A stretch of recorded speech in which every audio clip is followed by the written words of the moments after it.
Hey everyone, finally a new video.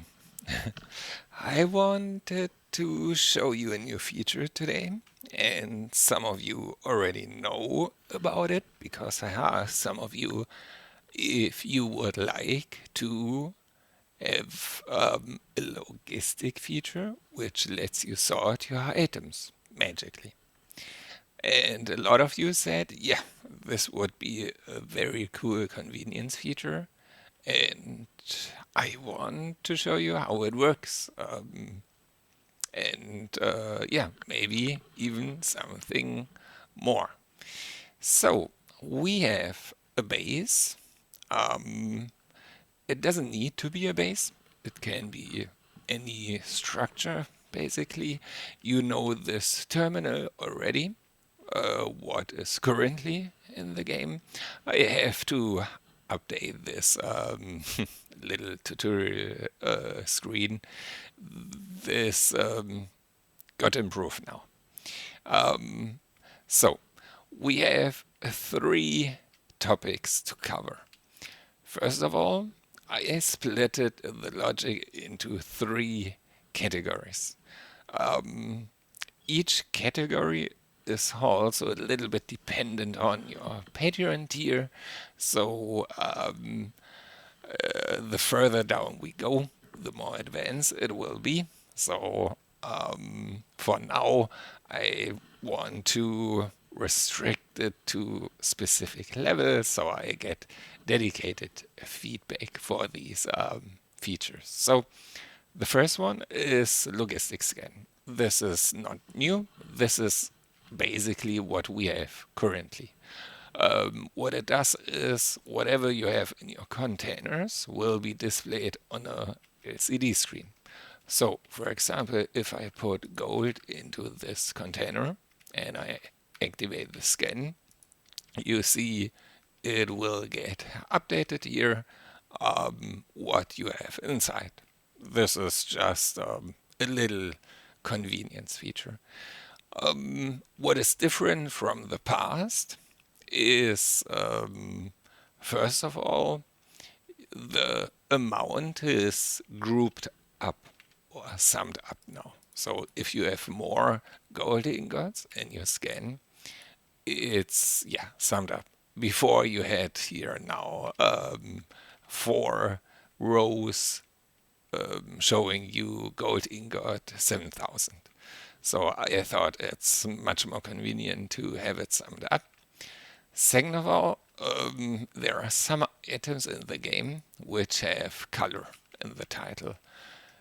Previously, you got ugly BBB code color text in there. Now it's reflected on the screen too, which a lot of you requested actually.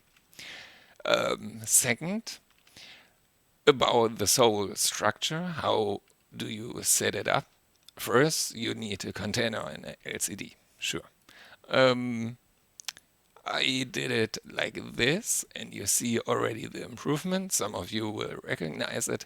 Previously, it was not possible to give your container color and to make it work. Now, you can. It's just important that you have somewhere in your text this keyword, the identifier, basically. So you have HWSBOX 2, and the same needs to be put for the LCD, but just call it LCD. So you have a LCD 2 and you have a box 2. The rest should be equal. So the game matches both and have a reference, basically.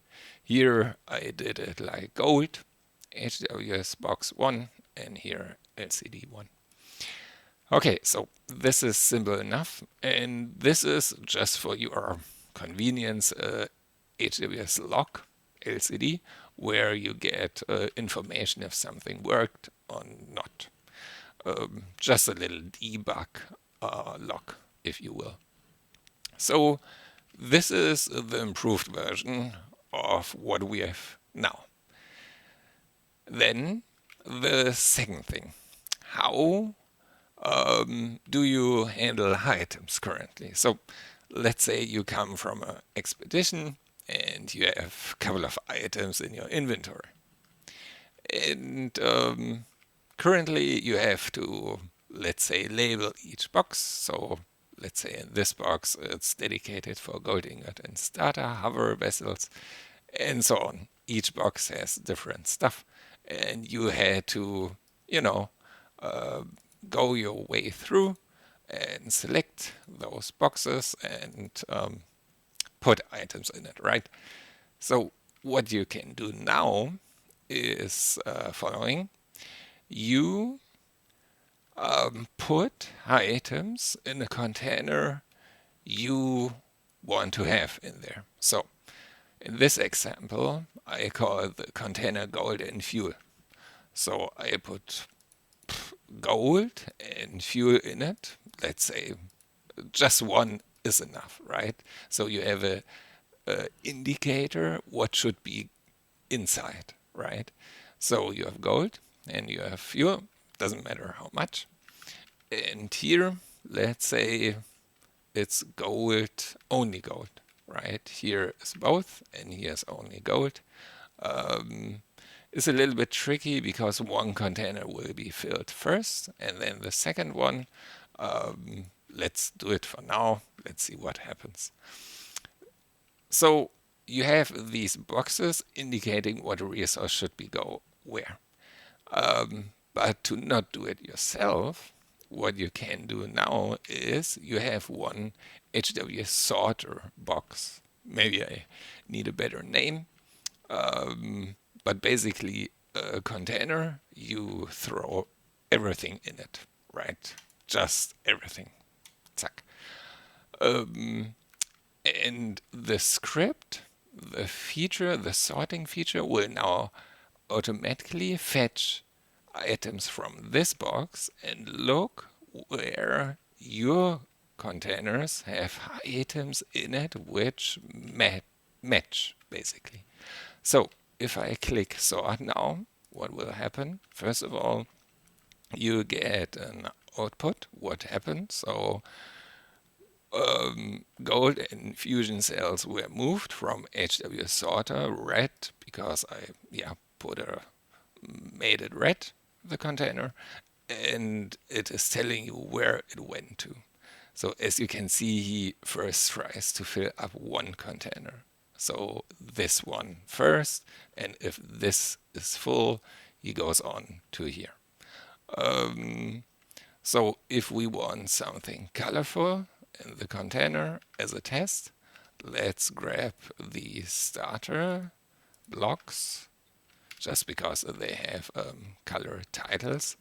And now, let's just rename it to starter. Make sure the LCD matches it.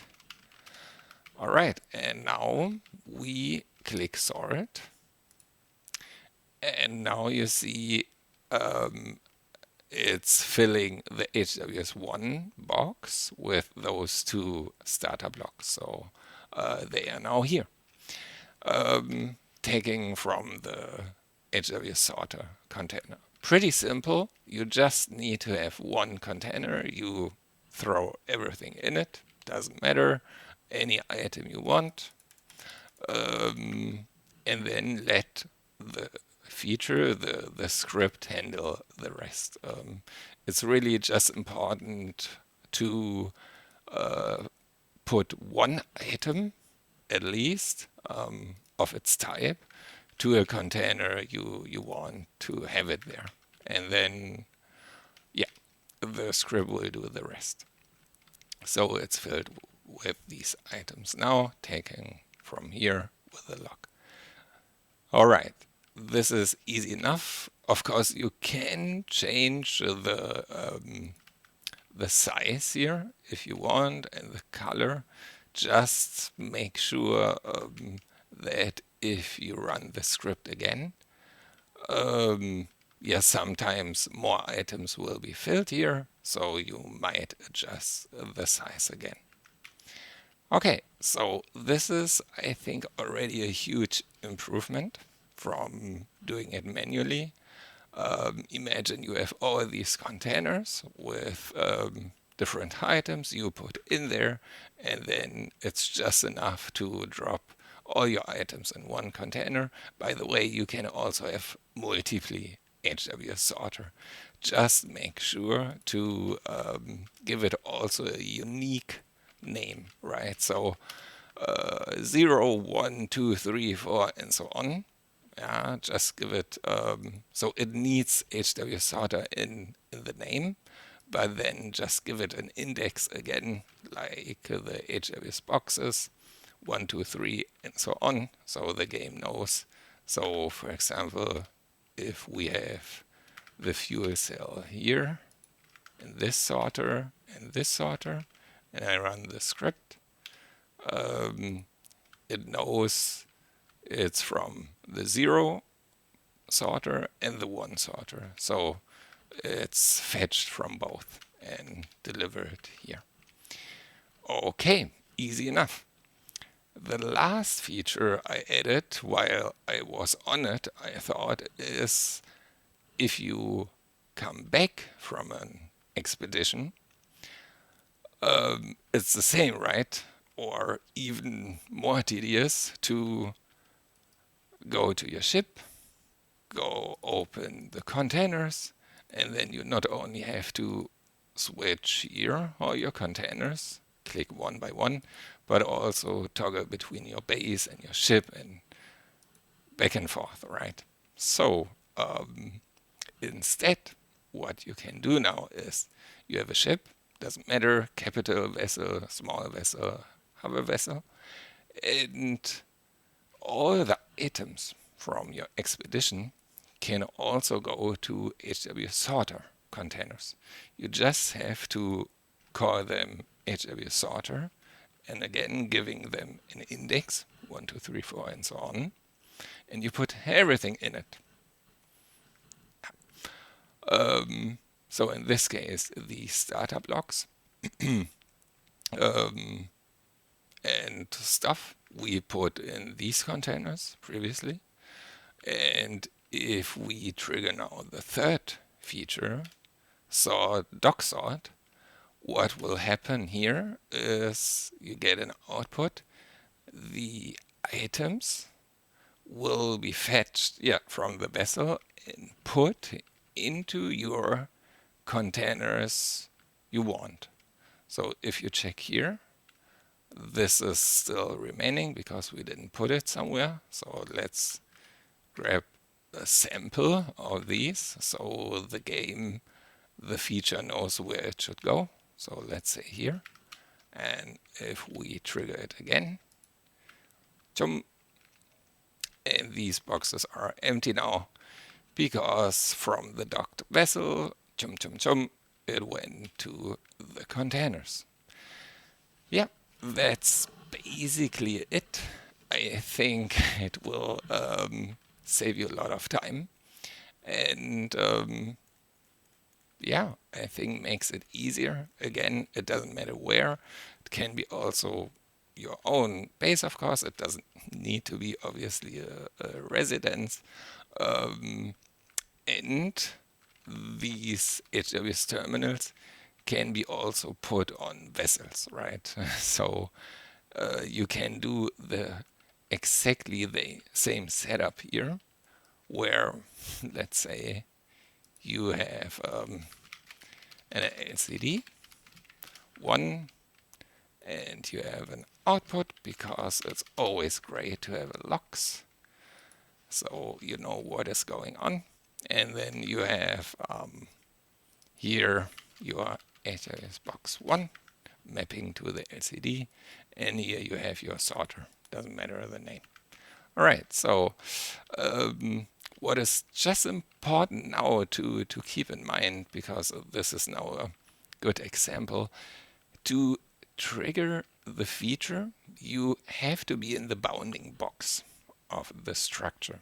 In this case, it's pretty difficult to see where the bounding box is. So for me, God mode cheater, I can just clip inside and I really know for sure I am now in this bounding box. But if I would access the terminal from here, I would be technically in the bounding box of the structure. So this would not work. So if you work with different structures, always make sure you know where you are and what you want to activate. So in this case, this vessel. So if I just trigger it for now, you see this is the default check. So if we put something in here, let's say these blocks, and we trigger it again, this is basic stuff.